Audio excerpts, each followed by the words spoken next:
they got the big steel and fermenters and purification columns, so they can easily put them to use. So those are a few companies I'm mentioning, Biocon, Biogen, but there are a huge number of companies. These are just to exemplify.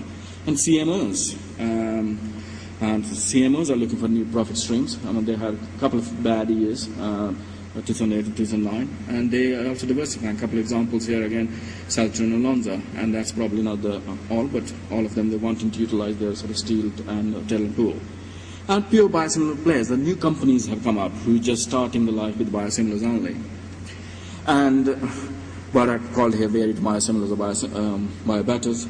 There are lots of companies who are doing that. Any technologies they have used, and you can argue till the cows come home about the definition of biobetters, and you will not settle on it. So I'll leave it there. What next? So here in the context of US, patent disputes will be very, very complicated and choreographed, and it might take years and a lot of money. And potential for evergreening and data exclusivity. And again, there's already debate. In theory, it's supposed to be 12 years, the data exclusivity.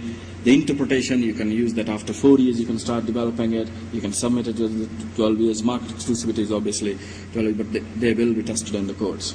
So again, the idea of this bill was that they're wanting to reduce the potential for evergreening of the patents, but it may not happen. And regulators may provide product and class or product-specific guidelines. I think for this time, it's safe to assume that in Europe it will be on case-by-case basis, and that will be the best approach. I think the biosimilar route to licensor may not be the best route, as I sort of discussed in a couple of slides. So people might go the old-fashioned BLA route, and biosimilar MABs will be a high-stake game, and in the end it will be a high reward. And the question in sort of my mind is to be interchangeable, not to be interchangeable. I think that will determine the market penetration. And we need to convince the physicians who are actually going to use them whether they're going to interchange or not. They will not be substituted at the pharmacy level, particularly in the US. So therefore, I think that will actually dictate how successful these biosimilar monoclonal antibodies are going to be. Again, what can one do to mitigate the risk or maximize the opportunities in this arena? And again, I have sort of put a little bit of menu of what should be sort of looked at, and people will look at those things. So manufacturing and technology development, markets, they're sort of ever evolving. Again, from the partnering point of view, EM7, emerging market 7, they're very, very important. Regulatory environment, and as I mentioned earlier on, it's still evolving, and the US one is still evolving. The rest is beginning to settle, and it will still take time. Biosimilar developers, again, the type of development which biosimilar developers will do will not be traditional, either the development or the marketing.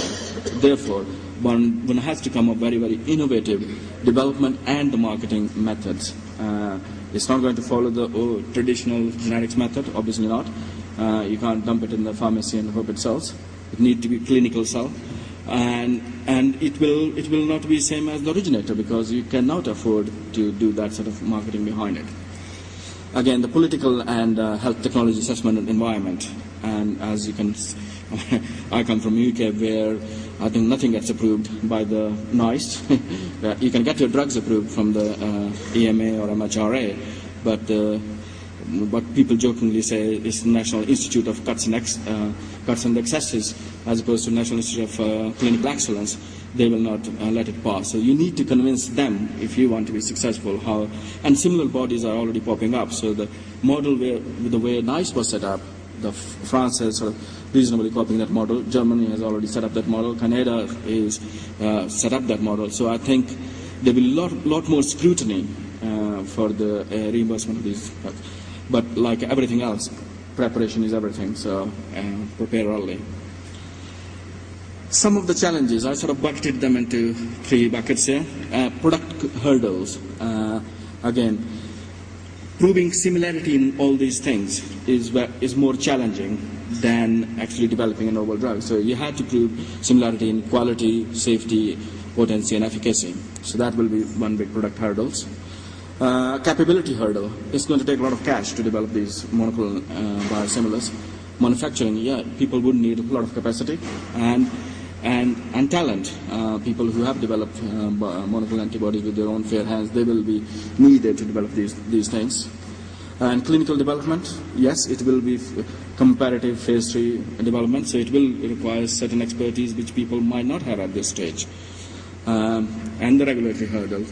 Experience in working with the EMA and FDA, obviously if you're looking to go there and that's where the money is going to be, then again, and regulatory strategies, and biggest question for I think next coming months or even couple of years would be whether to go through a BLA route or ABLA. And as I mentioned earlier in the last slide, that pricing and reimbursement is still going to be. Generally, what we do as a company, so how we help people do partner, how we assess what the environment is like. It's very complex way. We use both human and technology. On your left hand side is the technology, on the right hand side is the human. So you can find quite a lot of companies who are involved in that, and if you want to partner with certain companies, then again, you need to identify the best companies. Again, here I mentioned from 335 companies, it's a blinded example, you came to the 8 companies which might be the most relevant companies. So it's a lot of hard work. And with that, I'll say thank you, and thank you for your patience, and I'll take any questions you have.